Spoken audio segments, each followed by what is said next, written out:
sens où la parole de Dieu, le message, c'est une autre occasion de louer Dieu, n'est-ce pas? C'est ça, je ne vais pas chanter par contre, là. Mais c'est de rendre honneur au Seigneur. On peut baisser un petit peu le micro parce que comme ça, je peux pousser quand je veux pousser un petit peu s'il y a de quoi. Merci beaucoup. Voilà, donc j'ai à vous partager ce matin, j'ai à cœur de vous partager un psaume, encore comme la dernière fois. En tout cas, ceux qui étaient là la dernière fois où je suis venu ici, j'avais partagé le psaume 103. Psaume de guérison totale, à mon avis, un travail dans l'esprit, l'âme et le cœur. Et aujourd'hui, ça se poursuit, mais avec un autre psaume, un psaume qui est très, très, très connu. C'est le psaume le plus connu, on dit, de la Bible. C'est le psaume qui même est le plus souvent lu dans les funérailles quand un frère, une sœur va rejoindre le Seigneur. Souvent, c'est ce psaume-là qui est lu parce que c'est celui qui représente la communion de la brebis du Seigneur dans cette vie jusque dans l'au-delà. Alors, vous connaissez probablement le psaume 23. Mais avant de le lire, j'aimerais juste faire une petite entrée en matière. Pourquoi vous partagez aujourd'hui le psaume 23? D'abord, dans la première image, on voit un pauvre mouton qui n'est pas dans sa prairie. Et ça me fait beaucoup penser, cette image-là, aux chrétiens aujourd'hui dans notre société. On va s'entendre que l'environnement présentement, l'environnement social, que ce soit au Québec ou dans beaucoup d'endroits du monde, l'environnement social n'est pas trop favorable à ceux qui veulent marcher dans les voies du Seigneur. Parce que le contexte social, dans la prochaine image, on voit ici un pauvre petit troupeau de brebis et puis qui sont occupés soit à la télévision, là, la vraie vie des brebis, et d'autres sont en train de communiquer avec le cellulaire ou je sais pas avec TikTok où il y a même le jeu et puis il y a les magasins qui sont autour, tout près de la prairie et les usines, le travail, etc.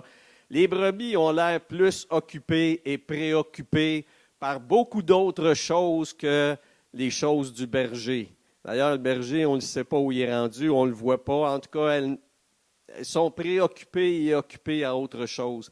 Et c'est un contexte social, donc celui que l'on vit, qui lance des défis, qui cause beaucoup d'épreuves, pour ne pas dire des tentations. C'est en fait le même mot, là, c'est la même situation. Mais la société, constamment, le monde dans lequel on vit, nous teste par rapport à notre foi, nous éprouve et ce n'est pas toujours évident.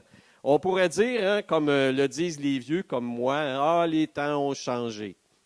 On a tendance à dire ça souvent. On pourrait dire, oui, mais il y a quand même une sorte de vérité. C'est vrai que la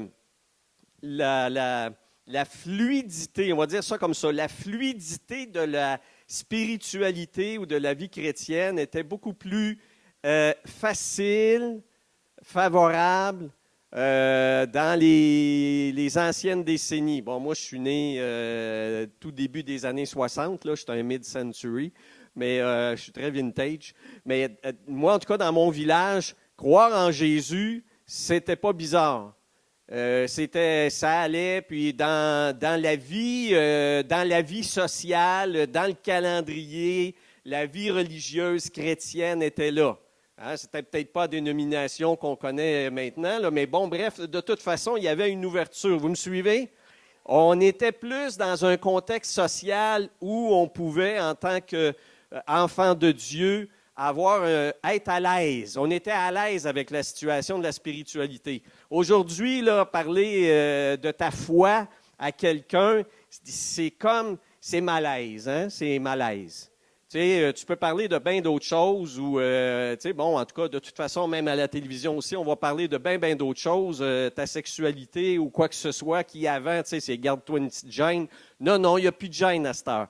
Mais la spiritualité, franchement, garde ça pour toi, fais ça chez vous dans la chambre puis barre la porte. Dérange-moi pas avec ça, on ne parle pas de ça aux gens, c'est personnel, comprenez-vous? Tout ce qu'on dit aujourd'hui par rapport à la spiritualité au Québec, on le disait dans l'ancien temps, c'est la sexualité. Vous êtes d'accord avec moi? Tu gardes ça pour toi, c'est chez vous, puis tu n'en parles pas, puis c'est mal élevé de faire ça. C'est personnel. Donc, on disait ça dans l'ancien temps. Mais là, aujourd'hui, bon, bref, on le dit pour la foi chrétienne. Donc, c'est quelque chose, on a tout un mur à passer, pour ne pas dire à défoncer, avant de pouvoir arriver à discuter, en tout cas, par rapport à ceux d'une génération peut-être de mon âge, ou en tout cas les adultes. Chez les jeunes, maintenant, c'est autre chose, là. Les Gen Z qu'on appelle, là, les tout jeunes, eux autres, Jésus, ben, ils ne savent pas c'est quoi. Tu peux leur dire que c'est la nouvelle marque de savon, ils vont te croire.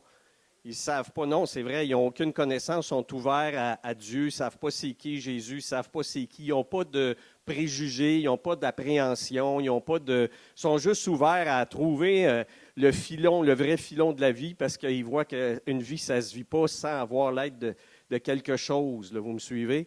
Alors, ils sont très ouverts à la spiritualité. Mais pour le reste, là, tous ceux peut-être 30 ans et plus, là, c'est tough.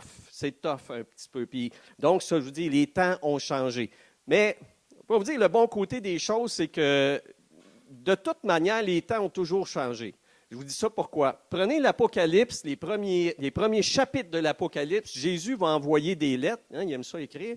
Jésus aussi. Alors, il va envoyer 7 lettres à 7 églises. Et dans chacune de ces communautés-là à qui il s'adresse, ce n'est pas facile pour chacune d'entre elles. En tout cas, il y en a que ça va mieux que d'autres, mais ces chrétiens-là du premier siècle qui connaissaient Jésus et qui voulaient marcher avec lui, elles aussi pouvaient dire, c'est pas facile, c'est pas évident, on a une situation particulière dans notre ville, dans notre contrée, dans notre pays, qui fait en sorte qu'on vit des épreuves et des difficultés. Et Jésus donc le sait, il est le bon berger, et Jésus va paître ses brebis, peu importe la situation, le contexte ou le siècle dans lequel elles se trouvent. C'est vrai? Amen. Et moi, je vous dis ce matin, le Seigneur n'est pas impressionné par la situation spirituelle du Québec. Il en a vu bien d'autres. Et il veut qu'on sache qu'il est toujours avec nous et qu'il n'y a rien de ce qu'on vit présentement qui va empêcher son témoignage. Amen. Amen. Alors voilà. Donc, ce que je veux vous amener comme titre, si vous aimez, il y en a qui aiment les titres, là, Vivre sous le divin berger. Moi, je sais jamais, j'ai bien de la misère à mettre des titres parce que, vous savez, de toute façon, c'est la parole de Dieu qui nous parle à chacun d'entre nous. Il y a quelque chose dans ce que je vais dire, ou peut-être mieux, dans ce qu'on va lire dans la parole de Dieu qui va vous toucher. Puis chacun de vous, en tout cas aujourd'hui, vous allez partir avec votre titre, avec ce que le Seigneur a voulu vous dire personnellement. C'est comme ça que le Saint-Esprit travaille. Amen. Mais bon, alors j'ai mis un titre parce que je veux regrouper quand même dans une pensée ce que je veux vous apporter ce matin. Donc à ce moment-ci, oui, je vais demander aux placiers de distribuer à ceux et celles qui... C'est-tu déjà fait? Je ne l'ai pas vu faire. Mais c'est-tu pas extraordinaire? Alors, ceux qui aiment barbouiller, là, je vous ai mis de la place pour mettre des notes personnelles ou, en tout cas, si vous voulez jouer au tic-tac-toe, c'est votre affaire. Mais c'est surtout s'il y a une parole qui vous touche spécialement, de pouvoir la déposer là, de pouvoir mettre votre pensée. OK? Alors, on va lire le psaume 23. Maintenant, bon, dernière indication avant d'aller plus loin, c'est une traduction Paulus. OK? C'est-à-dire que je vais dans le texte original, je vais dans le texte hébreu, dans ce cas-ci, c'est en hébreu, puis je regarde la construction des mots, comment les mots sont écrits en hébreu dans l'original, d'où vient ce mot-là, quelle est la racine de ce mot-là, quelle est la pensée que ça peut exprimer. Et là, je vous le dis tout de suite, ce n'est pas la traduction qui est meilleure que n'importe quelle autre, c'est une traduction. Parce que le texte original en hébreu, notamment, c'est tellement riche que ça peut être traduit avec différents accents, différentes visions des choses. Et ce qu'il y a de bien, par exemple, comme en français, la langue française, c'est une des langues les plus compliquées du monde présentement. Il y a bien des élèves, quand j'enseignais le français, ils étaient bien d'accord avec ça. Mais c'est ça. Moi, j'ai côtoyé des missionnaires américains quand j'étais en théologie à l'école biblique, parce qu'ils avaient une école de francisation pour les missionnaires. Et souvent, les frères et sœurs américains qui venaient apprendre le français parce qu'ils voulaient travailler comme missionnaires ici ou en France ou en Belgique, peu importe, ils disaient, on va avoir l'éternité pour comprendre la grammaire française. Parce que c'est très compliqué. Il n'y a jamais rien. Il y a tout le temps des exceptions. C'est une langue d'exception. Mais en même temps, je vous dis, pour la traduction, c'est fantastique parce qu'en français, on peut aller chercher des subtilités de la langue hébraïque que d'autres langues, des fois, n'ont pas, parce que la lexicologie française a des nuances, c'est incroyable. On a un des dictionnaires les plus gros. Okay? Même si tu veux, un des plus grands dictionnaires, là, ça vient en 12 volumes là, en français, c'est incroyable.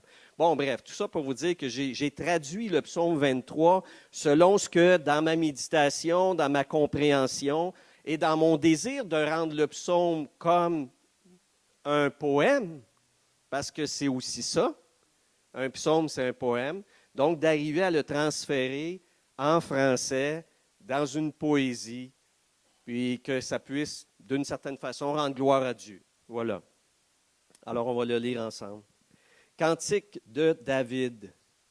L'Éternel présent, étant mon berger, de nul manquement je ne souffrirai.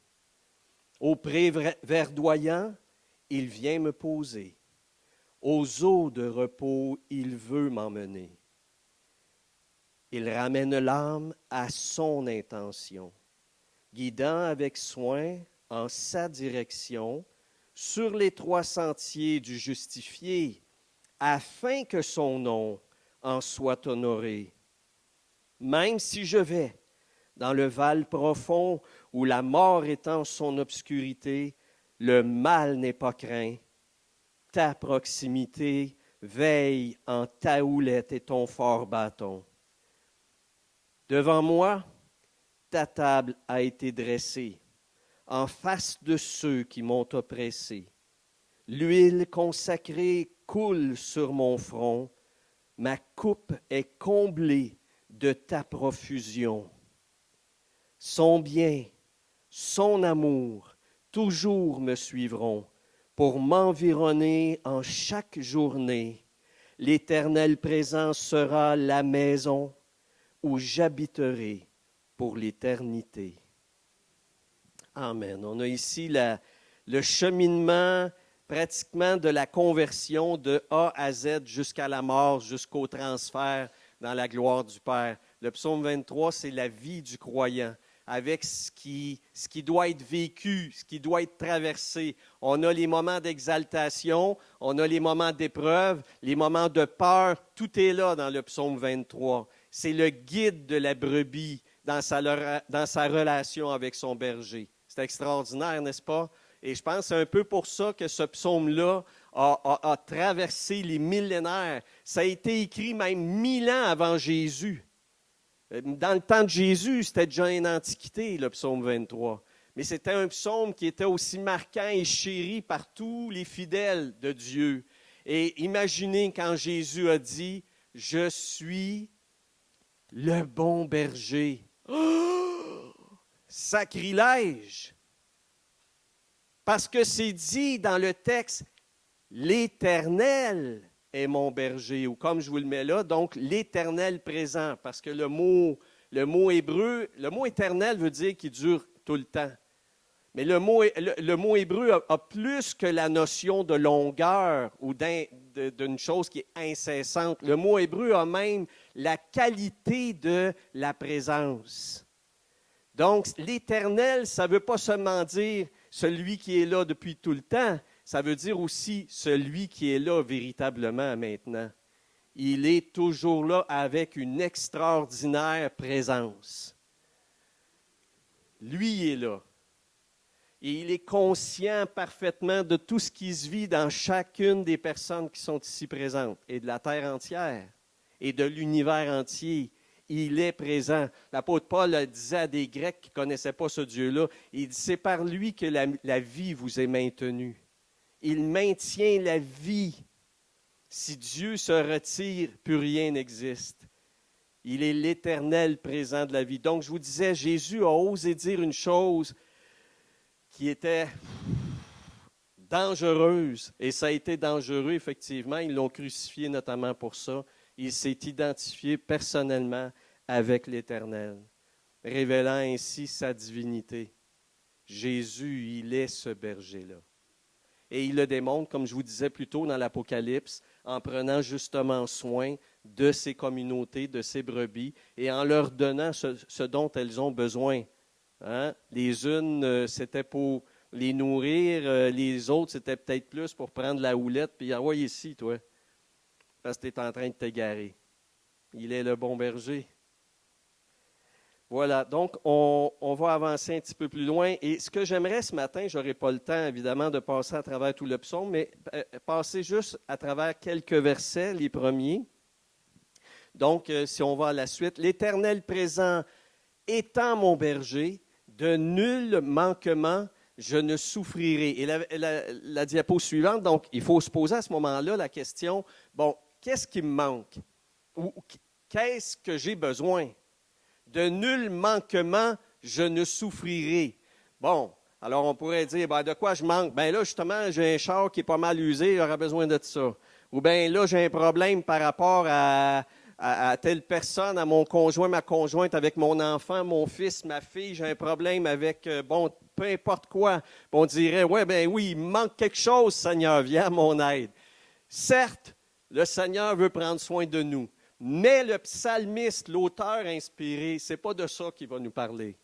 Parce que déjà, lui-même, David, avait beaucoup de préoccupations. Bien, il en a eu avec sa famille, il en a eu avec, n'est-ce pas, le rôle qu'il jouait dans le gouvernement, il en a eu avec des ennemis. Il a été en guerre pendant toute sa vie contre des ennemis qui voulaient sa peau. Il y aurait eu beaucoup de choses à demander au Seigneur, à dire, Seigneur, j'ai besoin que tu interviennes dans ma vie concrète. Là, j'ai un problème personnel dans ma maison, j'ai un problème par rapport aux ennemis, j'ai un problème par rapport à ça. Et pourtant, lui, David, qui se voit comme une brebis, qu'est-ce qu'il va dire par rapport au berger suprême et bon? Qu'est-ce qu'il va dire par rapport à son intervention? Est-ce que Dieu va dire à ce moment-là, oui, je vais entrer dans ta vie matérielle, je vais entrer dans ta vie familiale? Oui, Dieu va le faire, mais ce n'est pas de cette façon-là qu'il va créer des transformations dans ton existence. Qu'est-ce qu'il va faire? Alors là, il va le décrire. Donc, le verset suivant. Première chose qu'il dit, « Au pré verdoyant, il vient me poser. » L'autre traduction dit, il me fait reposer dans de verts pâturages. Vous vous souvenez de ça? Bon, c'est ça. Il me fait reposer dans de verts pâturages. On pense plus aux moutons étendus dans l'herbe haute de même, là. Puis qui dit, hey boy, on est-tu bien, hein? En baillant, puis en disant, hey, ouais, on est bien. C'est pas ça du tout. Parce que dans l'original, donc, ça dit plutôt, au pré verdoyant, il me fait poser, c'est-à-dire qu'il va me faire arrêter. Diapositive suivante.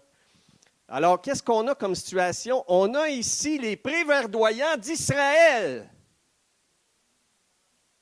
Là, je dis, ils ont passé à la tondeuse, je ne sais pas, la faucheuse est passée. Et le berger est arrivé en retard. Non, ça, c'est les prés verdoyants au Moyen-Orient. Ce n'est pas du gazon, ce n'est pas du foin, c'est des touffes d'herbe, là. Ici, tu es là, de différentes sortes. Il y a différentes fleurs, il y a différents herbacées. Et celui qui connaît les distinctions entre les vertus, les qualités thérapeutiques ou peu importe de chacune de ces herbes-là variées, c'est le berger.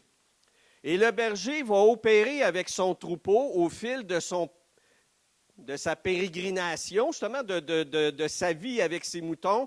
Il va traverser les contrées pendant un cycle annuel pour amener ses brebis dans différents styles de pâturage où il y a différentes sortes d'herbes, chacune d'herbes apportant au bon moment de l'année le besoin de ses brebis.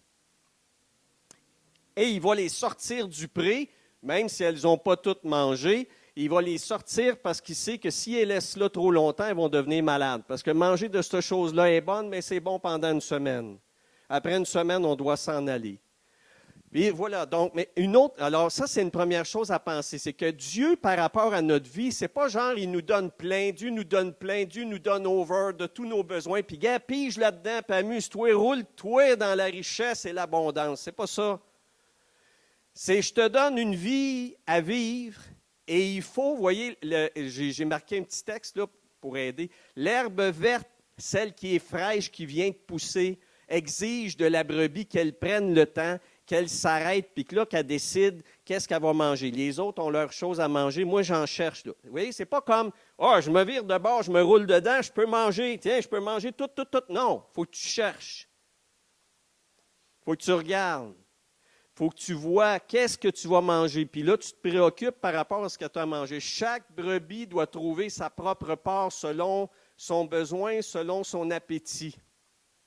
Et ça exige donc un temps d'arrêt. C'est pour ça que le texte hébreu dit « Il vient me poser ». OK, c'est bon, t'arrêtes là. OK, là, l'autre Agnès, peut-être avec son bâton, il va juste tasser ces deux-là qui s'ostinent pour le même brin d'herbe. Attends, OK, tasse-toi, toi. OK, occupe-toi de ça. Et vous savez, moi, ce que ça me dit? Ça me dit que Dieu, dans ma vie, me demande d'être attentif à ce que je passe comme expérience, les bonnes comme les mauvaises. Et de saisir dans chacune des situations que je vis la leçon que je dois ingérer. Qu'est-ce que je dois apprendre dans ce que je vis là présentement? J'écoutais la semaine dernière l'émission, comment ça s'appelle? Gens d'influence. Connaissez-vous ça? Moi, j'aime ça. C'est intéressant. Puis, il recevait donc l'animateur Kim Thuy. Oui. Puis, Kim Thuy, pas chrétienne, là. En tout cas, elle n'en témoigne pas. On ne peut pas savoir là, ce qu'elle vit par rapport à ça, parce qu'aujourd'hui, comme je vous disais, tu ne partages pas ça. Mais elle disait, elle a vécu beaucoup d'épreuves. C'est une femme réfugiée qui est partie d'un pays en guerre, qui était dans une extrême pauvreté, sa vie en danger, etc. Bon, vous connaissez peut-être sa vie. Et puis, elle est arrivée ici, au Québec, elle s'installe, pas facile. Elle a eu des enfants. Il y en a un qui est autiste, qui exige des soins de tous les instants, mesdames et messieurs. Et puis, etc., ça ne l'a pas empêché. Puis, c'est une femme rayonnante. Puis lui, il demandait, comment vous faites pour... Elle a dit, tu sais, c'est qu'à chaque jour, il y a du bonheur. Mais il dit, mais non, mais tu as une vie de souffrance. Elle dit, non, même dans l'épreuve, même dans l'opposition, il y a un bonheur à saisir. Il y aura toujours une situation pour sourire. Moi, j'écoutais, je me disais, oh, ça fesse dans le dash, ça. Parce que combien de chrétiens ne sont même pas capables de saisir cette vérité-là? C'est ça l'idée de la brebis. Le Seigneur nous met dans un monde, dans une situation qui n'est pas nécessairement la richesse et l'abondance et le bien-être pour ses enfants. Vous me suivez? On n'a pas à se plaindre au Seigneur pour la situation qu'on vit dans notre société. Ce n'est pas ça. Il y aura toujours de quoi se nourrir spirituellement. D'abord, lui, il est là. Et deuxièmement, le Seigneur, dans ce qu'on vit comme expérience, et quand on vit une épreuve ou quand on est dans une tentation, quand on subit une frustration, puis là, on a le goût de se mettre en colère, il y a peut-être là une occasion de s'arrêter et de dire, « Seigneur, ça ne va pas bien, hein, mon affaire.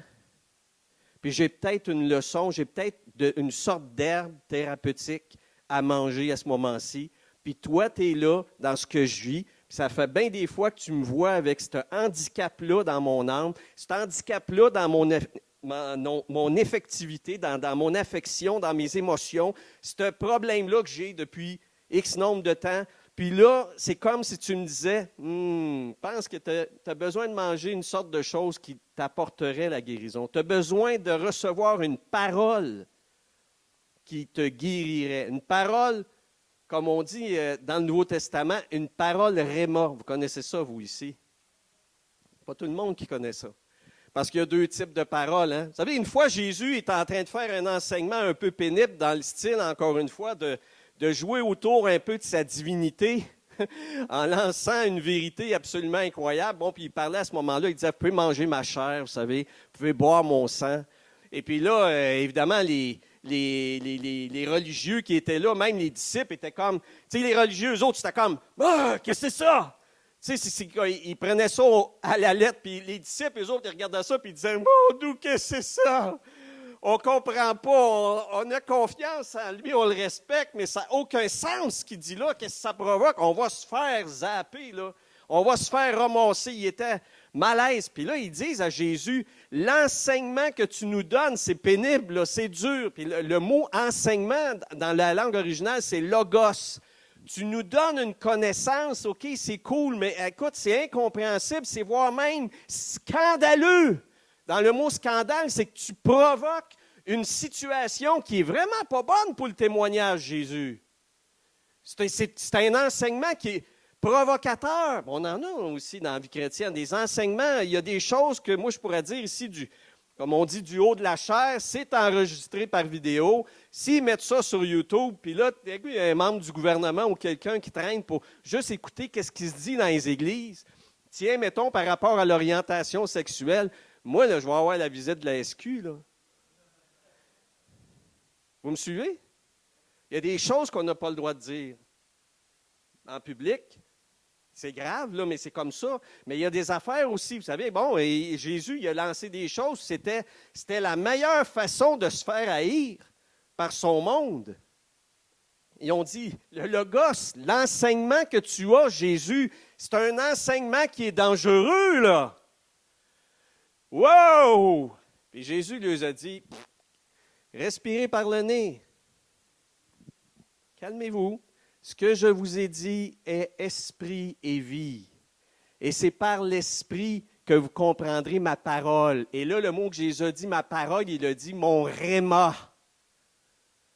Le réma, c'est une vérité spirituelle qui t'est donnée par révélation personnelle. Comprenez-vous? Toi, tu vas, dans une parole que tu vas lire dans la Bible, dans un mot que tu vas entendre, d'un message ou d'une personne que tu côtoies, qui est avec toi, puis tu lui parles de ta situation, puis elle te dit quelque chose, puis il y a de quoi, là, comme on disait dans ma jeunesse, qui te slogue, là. Ça fesse, là, tu sais, c'est comme, ça te rentre dedans, ça paraît peut-être pas. Tu ris jaune un peu, là. Parce que là, ça vient de, comme disait là, le Longuin, là où ça fait mal. Ça agit là où ça fait mal. C'est ça une parole réma. Ça agit là où ça fait mal dans ma vie. Puis il n'y a peut-être pas grand monde qui peuvent me le dire sans que je le saute dessus, là. Sans que je lui dise des choses qui ne sont pas fines. Je lui dis, hey, tu ne me connais pas, tu ne sais pas ce que j'ai vécu, c'est personnel, tu n'as pas d'affaire à me parler de ça. Quel droit as-tu? Mais là, des fois, quand ça vient directement dans la parole de Dieu, tu lis la Bible, puis ça revient, puis là, ça te parle. Puis des fois, même, ça te parle spirituellement, ça n'a pas nécessairement rapport au texte, mais c'est comme là, il y a une pensée qui s'impose à toi, qui t'attaque, qui comme si c'est hallucinant. Qu'est-ce que c'est ça? C'est le Saint-Esprit qui veut te parler. C'est le berger qui te met à face dans le train d'aide. Ça, mange ça, tu as besoin de ça, tu es malade, je le sais. Puis c'est juste cette herbe-là qui va te guérir.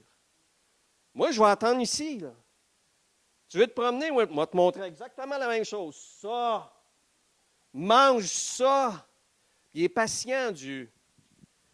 Mais il veut qu'on apprenne à manger ce dont on a besoin, à trouver le réma, la parole qui s'adresse personnellement à notre situation. Voyez-vous? Il veut m'arrêter. Pas me reposer, pas dire, ah, chill, man, OK, t'es correct. OK, t'es chrétien. T'as accepté Jésus, man, tout est beau. La vie, l'abondance. Ah, je vois pas bien. Ah, man, t'es pas correct. T'as une brebis de Jésus. Jésus t'aime, tout va bien. Non, quand on parle, on n'a rien compris. Dieu ne chill pas comme ça avec nous, là. Dieu, c'est notre Père. Jésus, c'est notre berger. Et leur objectif, c'est de nous rendre d'une façon qui soit glorieuse pour lui. Il l'a dit plus tard. Pourquoi il fait tout ça? Pour honorer son nom. Parce qu'on est son enfant. Pour pas qu'on ait une vie qui soit une vie maganée, délabrée. On vient à lui maganer et délabrer. Mais lui veut nous restaurer. Voilà. Donc, on continue. Aux eaux de repos, il veut m'emmener. Alors, ça continue, c'est un peu la même chose, parce que c'est les deux aspects qui vont nourrir l'âme du croyant.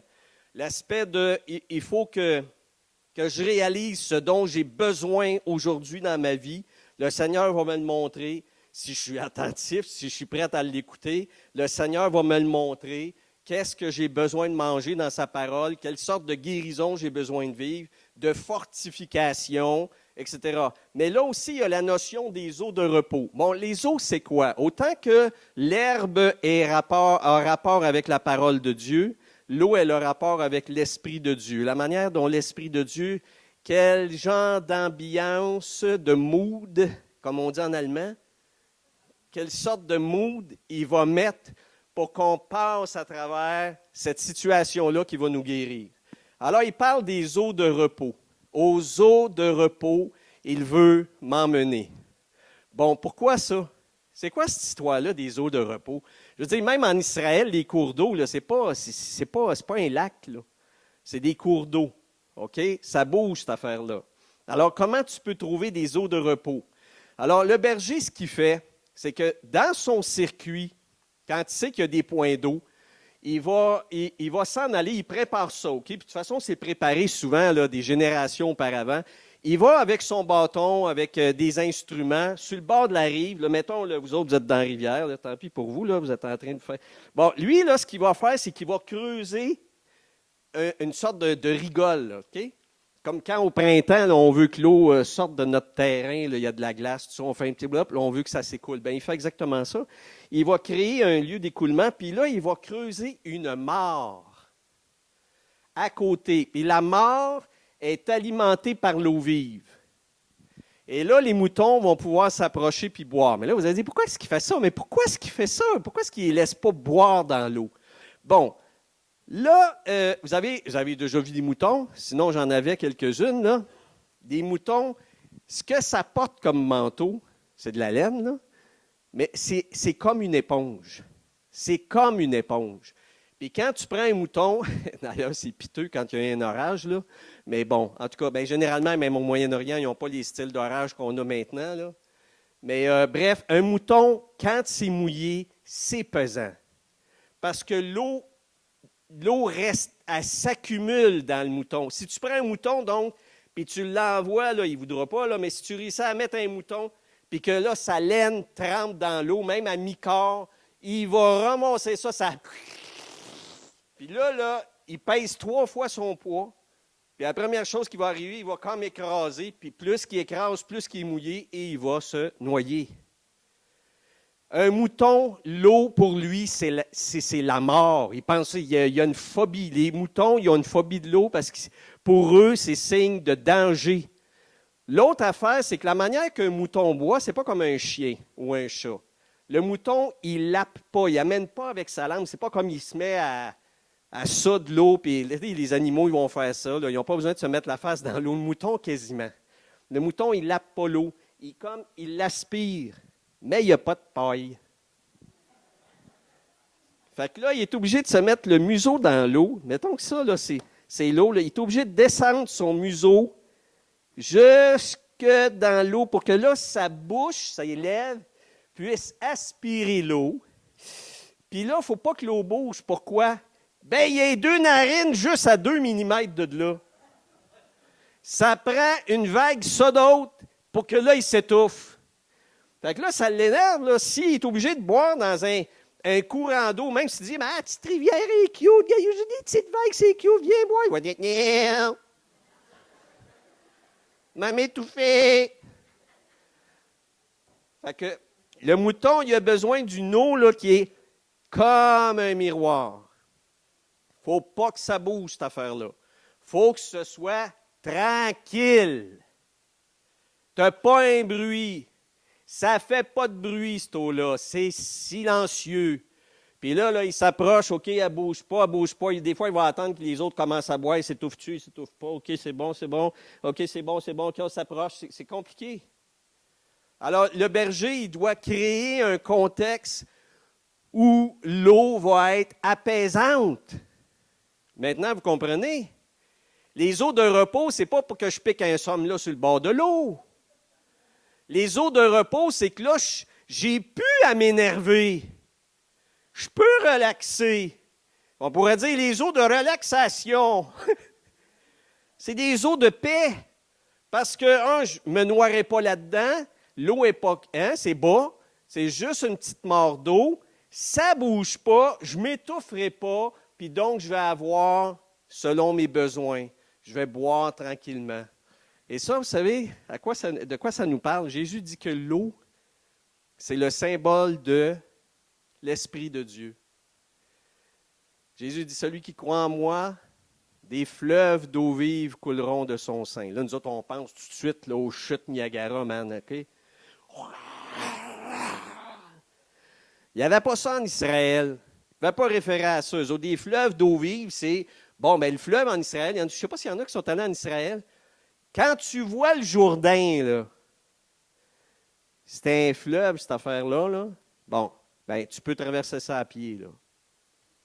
Puis bon, c'est ça. Mais des fleuves, c'est l'abondance, c'est le fait que ça coule, c'est pas une eau saumâtre. En tout cas, bref, il y a de la vie, OK? Ça vit, cette affaire-là. Des fleuves d'eau vive couleront de son sein. Les gens qui parlent, eux autres, le seul fleuve auquel ils peuvent référer, c'est la rivière entre le lac de Galilée puis la mer Morte en bas, qui sillonne et serpente comme ça serpente, c'est pas croyable, puis qui descend donc du nord d'Israël jusqu'en bas. C'est ça, eux autres, le fleuve d'eau vive. Comprenez-vous? On dit, ben, gadon. Fait que c'est très différent. Donc, aux eaux de repos, il veut m'emmener, et l'eau est symbole de l'esprit. Puis moi, je vous dis, souvent, on va avoir des a priori, on a des... Quand on parle, par exemple, de grands réveils spirituels, ceux auxquels on fait souvent référence, il y a un siècle ou peu importe, ou il y a un réveil, tout ça, hey, c'est effervescent, là. C'est comme, wow, il y a de la broue, man. Ça brasse, il y a de la broue, etc. Puis je vous dis, ouais, ben peut-être, mais c'est pas la normale. C'est pas la normale.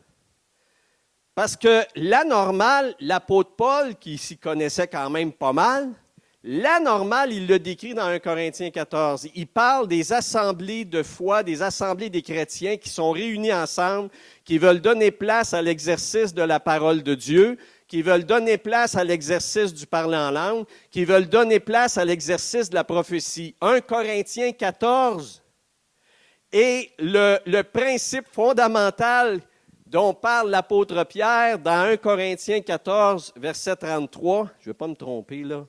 Je vais aller vous le chercher. 1 Corinthiens 14. Moi, quand j'étais jeune chrétien, tout le monde avait sa Bible. Écoute, on devait passer la moitié du temps du message à fouiller dans la Bible. Êtes-vous rendus, là? Non, OK. Bon, allez prendre un café, je m'en reviens. C'est vrai, ça tournait. Puis il attendait que tout le monde soit rendu. Écoute. C'est où ça, 1 Corinthiens? Page 1376. Mais bon, c'est une joke en passant, là. L'apôtre Paul dit 1 Corinthiens 14, verset 33, « Dieu n'est pas un Dieu de désordre, mais de paix. Les eaux paisibles. » Il faut faire attention de se mettre à penser que quand le Saint-Esprit va vouloir nous parler, il faut que ça pète le feu, man. Il y a un grand prophète, le prophète Élie. À un moment donné, il en a vécu toute une. Hein? En tout cas, je ne vous raconterai pas son histoire, je n'ai pas le temps. Mais Dieu, à un moment donné, il a dit, OK, gars, tiens-toi à telle place, je m'en vais te rencontrer. Puis là, vous connaissez la suite. À un moment donné, il y a un vent extraordinaire. Écoute, là, les arbres tombent. Je ne sais pas s'il y avait des arbres, mais bon. OK, là, comme la semaine passée, nous autres, là-bas, là, dans le coin saint, il y a des arbres qui ont tombé. C'est pas ça. Dieu n'était pas dans le vent tumultueux. Puis après ça, il y a une autre affaire. Puis après ça, une autre affaire. Et là, tout à coup, ça dit, vous savez, il y eut un vent silencieux. C'est comme, il n'y avait pas de vent dans ce temps-là.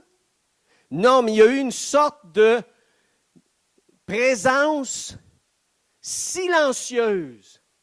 Et dans cet état-là, dans ce contexte-là, là, Dieu a parlé. Hein?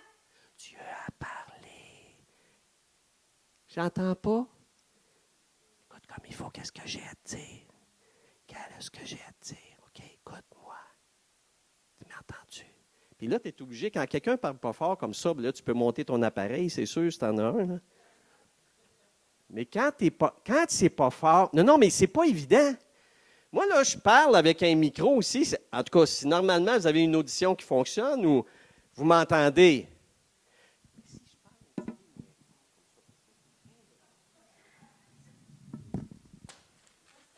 Là, c'est très important. M'entendez-vous? Là, tu es obligé de dire aux autres, là, hey, là, arrête de chuchoter. Chut! Puis là, tu es obligé de faire un effort d'attention incroyable. C'est vrai, là? Parce que quand le prédicateur, ou en tout cas, quand ça parle fort, ça fait, puis c'est fort, tu es comme, OK, ouais, tu reçois ça. Tu sais, c'est comme, là, tu ne fais pas d'effort. On te garoche ça, mais le Saint-Esprit, c'est pas comme ça qu'il travaille normalement. C'est comme en français, il y a tout le temps des exceptions, là. Normalement, le Seigneur, notre berger, quand il nous parle, il nous chuchote. Puis si vous avez déjà vécu cette expérience-là, il nous parle là en dedans. Puis il n'y a rien que nous qui la pogne. Puis souvent, c'est qu'on est dans notre temps d'intimité en plus de ça. Souvent, c'est quand Jésus dit, va dans ta chambre, ferme la porte et parle à ton Dieu.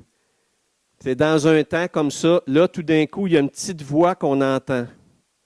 Je ne ferai pas lever la main à ceux qui ont déjà entendu ça, mais je suis sûr qu'il y en a beaucoup. Ça ne s'est pas fait pendant le gros puis le party, puis la musique à côté. Ça se fait dans le silence, parce que dans le silence paisible et doux, le Seigneur, là, tranquillement, sa brebis, il peut jaser, puis c'est personnel. C'est personnel et intime. Ça se passe entre lui et nous. Puis c'est dans la paix. Puis qu'est-ce que ça fait? Ça fait que notre âme est dans une disposition où il n'y a pas d'excitation, il n'y a pas d'énervement. Vous savez, on n'est pas... C'est comme si nos sens ne sont pas préoccupés par « Oh, j'entends ici! Oh, je vois que... Oh, wow! Ah! » Tu sais, c'est comme... On n'est pas... On sent... On est juste... La seule chose qui peut réagir dans nos sens à ce qui est en train de se passer, c'est la voix intérieure, douce et paisible du Seigneur. J'ai juste lui et moi, et là, j'entends quelque chose.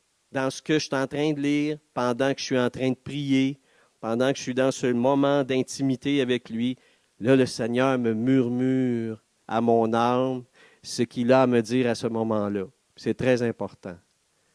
C'est ça, les eaux de repos. Alors, comprenez ceci, quand le Seigneur a quelque chose de bien important à vous dire et éventuellement à vouloir vous faire vivre, il va vous le dire dans un temps de silence et de repos, d'apaisement. Là, il va vous parler.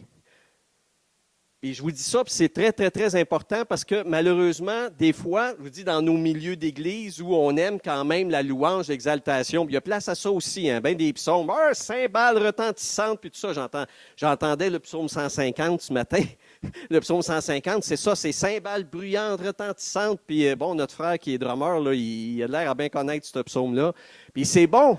Non, mais c'est vrai, puis c'est bon, c'est bien correct, c'est bon, il y a des temps pour tout. Mais je vous dis, quand Dieu a quelque chose à vous dire, right on, personnel, dans le bullseye, là, ça va se faire dans le silence avec lui. Ça va se faire dans le silence avec lui. Mais il y a des exceptions. Il y en a qui vont dire, non, Christian, moi, une fois, je te dis, oui, c'est correct. Comme prof de français, je dis la même chose aux élèves. Moi, mais là, des fois, là, ça ne se conjugue pas avec eux. Oui, c'est une exception. Mais généralement, ça ne se passe pas de même. Bon, voilà. Où en étais-je? J'en étais la suite. Heureusement que j'ai. Il ramène l'âme à son intention, guidant avec soin en sa direction. Bon, là, on finit avec ça, OK? Je n'irai pas plus loin aujourd'hui. Il ramène l'âme à son intention, c'est la traduction que je ressors du texte hébreu, mais celui que l'on connaît le plus spécialement, je l'ai entendu tantôt, on dit dans nos Bibles, « Il restaure mon âme », OK? Mais là, généralement, ça aussi, ça donne de mauvaises compréhensions parce que quand on dit restaurer, prochaine diapositive, on pense à ça. Il restaure mon âme, c'est comme un restaurateur. Puis quand je suis en contexte de restauration, j'ai quelqu'un, bien là, ça peut être le serveur, mais on me propose un menu. Et là, dans le menu, je choisis selon mon besoin. Hein? Vous n'allez pas demander au serveur, là, de quoi j'ai besoin, tu penses, aujourd'hui? Tu me proposes quoi dans ma diète? C'est pas sa job, là. On est là, on a un menu, puis on est comme, ah, je sais pas qu'est-ce que j'ai le goût aujourd'hui. Tu sais, ça, c'est ma femme. Bon, mais... il va me faire sloguer tantôt. Mais bon, moi, généralement, ça va assez vite. Là, tu sais, je sais exactement ce que j'ai le goût. J'y ai pensé 2 heures avant, le jour d'avant, si je savais que j'allais dans ce restaurant-là. Je sais généralement ce que je vais manger, n'est-ce pas? Oui.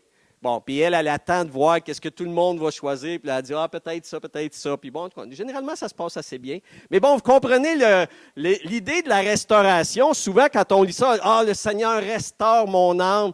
Puis souvent, c'est drôle, on rentre dans cette dynamique-là. Le Seigneur va me donner la grâce de, tu sais, je peux. Ben, c'est vrai, Jésus a dit, demandez ce que vous voudrez et cela vous sera accordé. OK, c'est correct. Il a dit quand même, évidemment, que Dieu, il est game. Dieu, il est game, Dieu est généreux, etc. Mais dans le psaume du berger, c'est-à-dire dans la dynamique avec mon Dieu, où Dieu veut me rendre semblable à lui pour la gloire de son nom, c'est pas comme ça que ça se passe. C'est pas genre Dieu dit, ah, de quoi tu veux sur quoi veux-tu qu'on travaille présentement, Christian? Hein? Tu sais, mettons, si Dieu me disait ça, là, de quoi, je suis là à ton service, là, puis tu veux que je fasse quoi dans ta vie pour ton bien. Ah, ben là, je ne sais pas, là, je peux être dans la confusion, peut-être j'ai une idée, moi là, il y a quelque chose que je veux régler. Ah, ça m'énerve, Dieu, je voudrais telle affaire. Bon, mais c'est pas ça. Il restaure mon âme, ces prochaines diapositives. C'est ça. La restauration. Moi, j'en ai déjà restauré des vieux meubles. Il n'y a jamais un meuble qui m'a demandé par où commencer. Il n'y a jamais un meuble qui me dit « Hey, Christian, non, touche pas à ça. Dévisse pas ça, dévisse pas ça. Ouvre pas ce tiroir-là. Non, ouvre pas ce tiroir-là. » Non, c'est moi qui décide. Moi, comme restaurateur, je regarde ce qui est à transformer. Puis là, ben, généralement, on commence par l'extérieur. Il y a de la peinture à décaper, il y a du vieux vernis. On va travailler là-dessus. Ça va faire mal, je suis désolé, hein, ça chauffe. Puis, il va commencer par travailler sur ces aspects-là, peut-être plus extérieurs, mais tranquillement, on va aller vers le dedans. On va travailler dans la structure. On va avoir à dévisser, à déboîter. On va enlever la vieille colle, les vieux joints mal faits. Puis là, tranquillement, on va rebâtir ce meuble-là. Et ça prend du temps et ça prend de la patience. Mais c'est le restaurateur qui s'occupe de ça, c'est l'ébéniste. Puis, n'oubliez pas, Jésus, c'est un charpentier. C'est ce qu'il fait. Travailler le bois, il a fait ça toute sa vie humaine. C'est un gars de la construction. Moi, je suis tout le temps surpris là, s'il voyait nos gars de la construction. Bien, il les voit, là, mais... Non, mais c'est vrai, tu sais. Jésus, c'est un gars de la construction. Non, mais des fois, je disais ça récemment à quelqu'un. Je dis, moi, mon maître à penser, c'est un gars de la construction. L'autre m'a regardé de main. Il peut y avoir un gars de la construction qui est maître à penser spirituelle. Oui, Jésus de Nazareth. Il est un charpentier. C'était sa job. Mais charpentier, parce que c'est quelqu'un qui travaille sur la charpente des choses, sur la structure de l'être. C'est pour ça que c'est Jésus qui est le restaurateur. Il veut nous restaurer. Puis il va travailler sur des aspects particuliers. Quand il nous voit, quand il nous regarde, il sait où est-ce qu'il faut qu'il intervienne. C'est lui qu'on doit laisser faire. Et quand ça se met à aller mal dans un aspect, quand ça chauffe, quand ça fait mal, quand ça... Il ne faut pas dire « Arrête, Seigneur, je suis tanné, il y a telle affaire. » Il faut plutôt se dire « Pourquoi ça travaille là maintenant dans ma vie, Seigneur? Pourquoi tu laisses cet élément-là revenir, puis m'agacer, puis voire même me faire mal? Pourquoi tu permets ça? » Parce que Dieu, s'il permet une situation difficile, ce n'est pas parce qu'il aime ça nous voir souffrir. Parce que Dieu ne fait pas le mal. Mais il faut comprendre la souffrance que je suis en train de vivre, ce n'est pas celle que Dieu me fait, c'est celle que moi, je me fais à moi, à cause du fait que je suis croche en dedans, à cause du fait que je vis avec des blessures puis des mauvaises constructions, puis j'ai besoin. Puis le Seigneur n'a pas le choix de décaper cet endroit-là de ma vie puis de mettre quelque chose qui va faire ressortir des éléments qui sont fautifs, qui sont handicapés dans mon émotivité ou dans ma psychologie.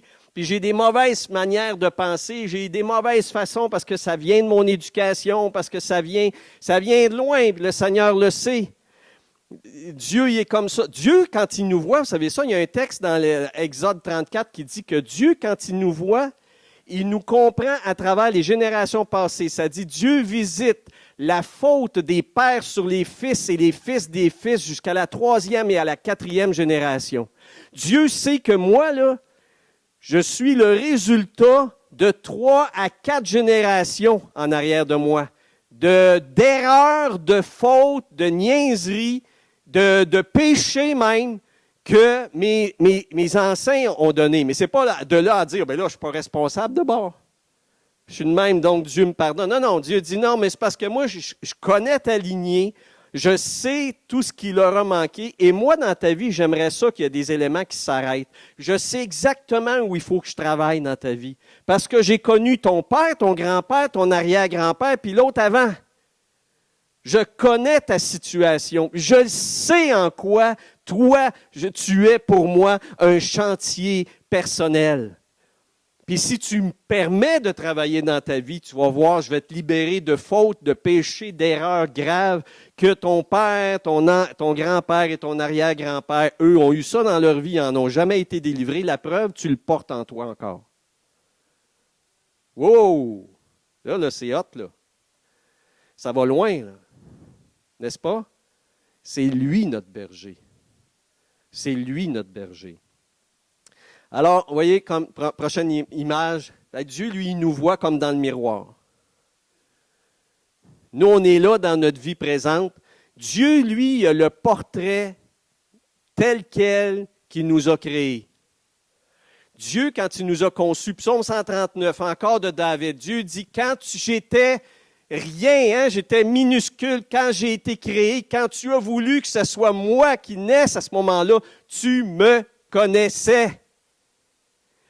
Mais dès qu'on sort de là, la vie nous happe et puis ça y est, on entre dans la vie de ce monde et le monde va nous poquer, va nous déformer, va nous maganer par nous-mêmes aussi, par nos erreurs, par nos mauvais choix, nos mauvaises expériences, nos mauvais amis. On pensait que c'était des amis, etc. Donc, on va devenir magané. Mais Dieu continue. Dieu a gardé les blueprints. Dieu a les blueprints. Dieu sait qui nous sommes dans la perfection de sa création. Parce que Dieu, quand il crée parfaitement. Si vous ne croyez pas ça, vous vous trompez. Dieu ne fait pas d'erreur. Je ne suis pas une erreur. C'est sûr que là, je peux dire, hey boy, là, ouais, je trouve pas que je suis parfaite. Non, correct. Mais Dieu, lui, il veut te mener à la perfection. Tu dis, ben voyons, non, ça se peut pas. Jésus a dit, vous serez parfait, comme votre Père céleste est parfait. Parce que quand Jésus dit ça, il révèle l'intention de Dieu, afin qu'aucune brebis se dise, ah, je pense que je suis correct, voilà. Non. Il y aura toujours à faire et à refaire, pas parce que Dieu veut nous faire du mal, c'est parce que Dieu veut nous rendre dans son bonheur, Dieu veut nous rendre dans sa perfection, Dieu veut nous libérer. Et vous voyez, ce texte-là de Jacques que j'ai mis là, vous avez peut-être lu pendant que je parlais, là, Jacques dit, si quelqu'un écoute la parole de Dieu, il ressemble à une personne qui examine son aspect originel dans un miroir. Ça, c'est écrit en grec. Le mot grec, aspect originel, c'est Genesis. C'est Genèse. Littéralement, la personne qui écoute la parole de Dieu, il ressemble à celui qui voit son visage de la Genèse, comme le petit garçon devant le miroir. Si tu veux savoir comment Dieu t'a créé originellement, comment Dieu veut te mener, comment Dieu t'a voulu, comment Dieu voudrait que tu deviennes, c'est dans le miroir et ça, la parole de Dieu va te le montrer. Si tu ne regardes jamais la parole de Dieu, si tu ne lis jamais la parole de Dieu, si tu ne te soumets pas au réma de Dieu à travers sa parole, jamais tu seras conscient sur quoi il faut que tu travailles dans ta vie. Il faut que tu vois la genèse de ton être. C'est ça que l'apôtre Jacques dit. Mais bon, terminons. Alors, vivre sous le divin berger, comment s'y prendre? Bien, il faut éviter une chose qu'Ésaïe a dit, prochaine image, l'errance. L'errance. Ésaïe 53, verset 6. Nous sommes tous, nous étions tous errants comme des brebis, chacun suivant sa propre voie. Et il fallait que ça s'arrête. Et le texte continue en disant, mais il a fait retomber sur le Mashiach, sur le Messie, sur son Fils, l'iniquité de nous tous. Ce n'est pas dit de même dans Ésaïe, mais c'est ça qu'on sait. Alors, la faute est absoute dans le sens qu'il y a moyen de trouver guérison, il y a moyen de trouver le pardon pour nos gaffes, il y a moyen de trouver la restauration à travers la mort et la résurrection et l'ascension de Jésus à la droite du Père. Ces trois éléments-là permettent qu'on devienne tel que Dieu est. Et l'errance, donc je reviens, je termine avec ce que j'ai commencé pour la dernière image. Il faut fuir le train de ce monde. Il ne faut pas se laisser aller. Parce que le monde crée un contexte, une écologie, un biosystème. Il crée un contexte qui est absolument défavorable à ce qu'on entende la voix de Dieu.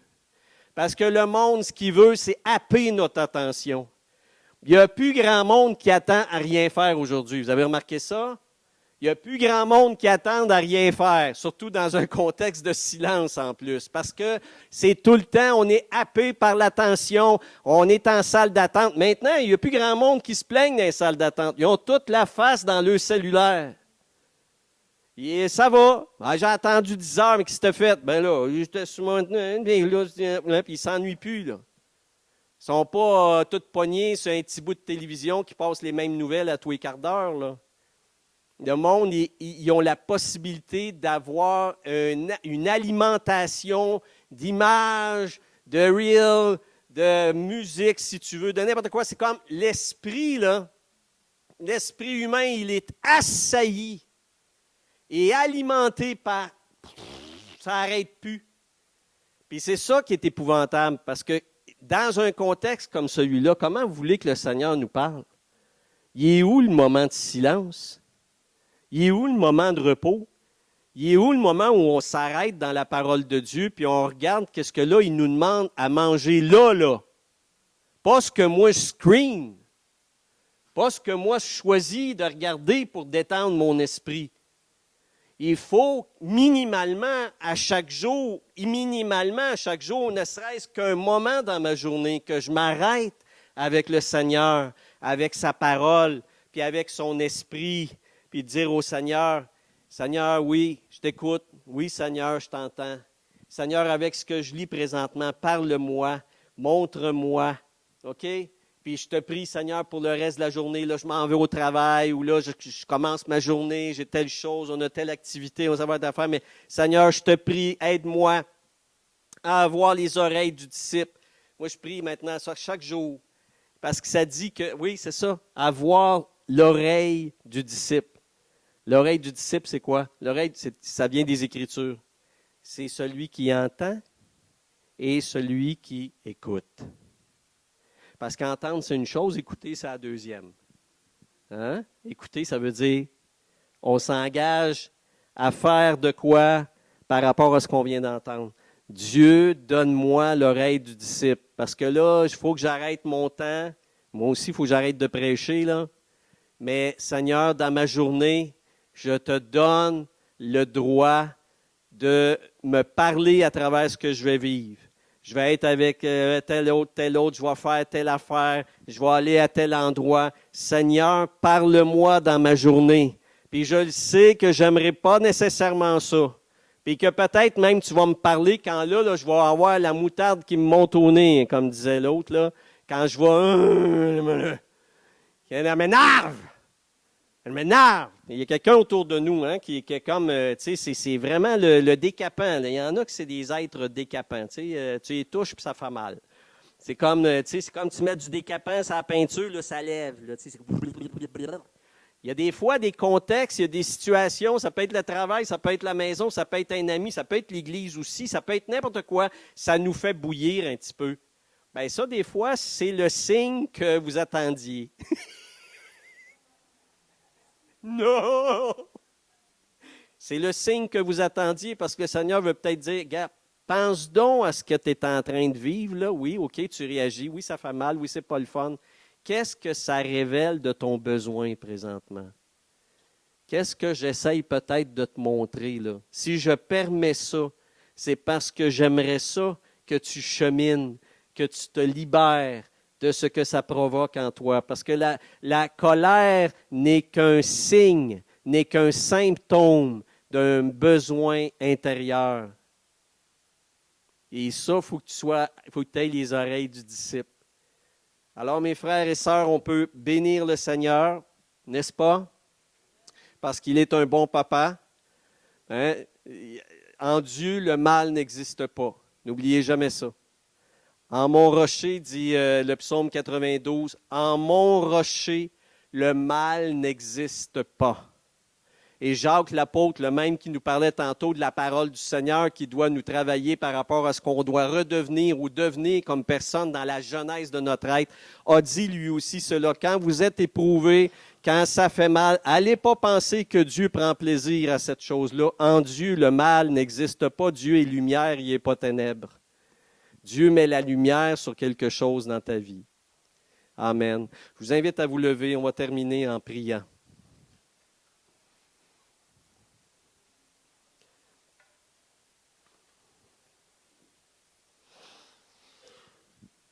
Père céleste, qui est semblable à toi? On a chanté ta gloire, on a terminé tout à l'heure dans la louange avec ce chant. Dieu de gloire, tu es roi. Dieu de gloire, tu es roi. Et nous savons, Seigneur, que ta gloire est quelque chose qui s'appesantit sur nous.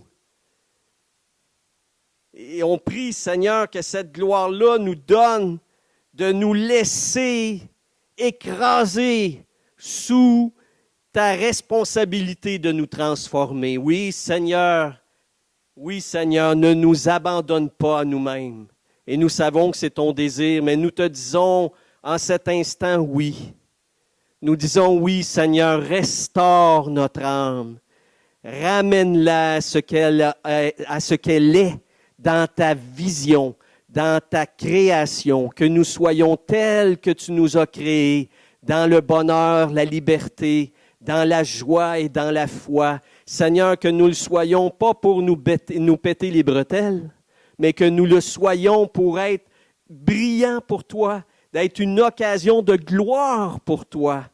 Parce que oui, Seigneur, au ciel, on sait que tu es dans une joie extraordinaire quand tu vois qu'enfin nous abandonnons un poids de notre âme, quand nous abandonnons un péché avec lequel on est pris, qu'on est esclave. Seigneur, tu dis oui, et Jésus dit yes, mon salut est efficace en sa vie. Seigneur, nous voulons que ton salut œuvre dans notre vie, non seulement pour nous mener jusqu'à toi dans la vie éternelle, mais que ton salut agisse présentement en chacun d'entre nous, ici présents, afin que le salut déjà sur la terre opère une puissance éternelle. Ainsi, notre vie, comme a dit Jésus, la vie éternelle sera non seulement pour l'après-mort, mais la vie éternelle dans sa puissance, sa joie et sa gloire pour toi sera dans le moment présent, sera dans notre vie présente. Oui, que ta gloire vienne sur nous, qu'elle s'apesantisse comme, oui Seigneur, comme un épais manteau qui vient sur nous, qui veut nous revêtir pour que nous soyons transformés. Ô Dieu, sois glorifié, car à toi seul appartiennent, oui, le règne, la puissance de guérison et la gloire de notre transformation. Sois béni et sois béni pour Jésus qui est là avec toi et qui nous soigne et qui nous guide et qui nous parle. Oh oui, que par lui nous ayons les oreilles du disciple, que nous ayons l'attention de ceux qui te regardent pour voir ce que tu nous diras dans l'intimité. Qu'il en soit ainsi par la puissance de ton esprit que tu as laissé ici en nous, avec nous, pour honorer tes engagements et tes promesses. Sois béni, Seigneur, au nom de Jésus. Amen. Que l'Éternel vous fasse grâce et qu'il vous bénisse, qu'il fasse luire sa face sur vous, afin que l'on connaisse sa voie sur la terre et son Yeshua salut parmi toutes les nations. Amen. Soyez bénis.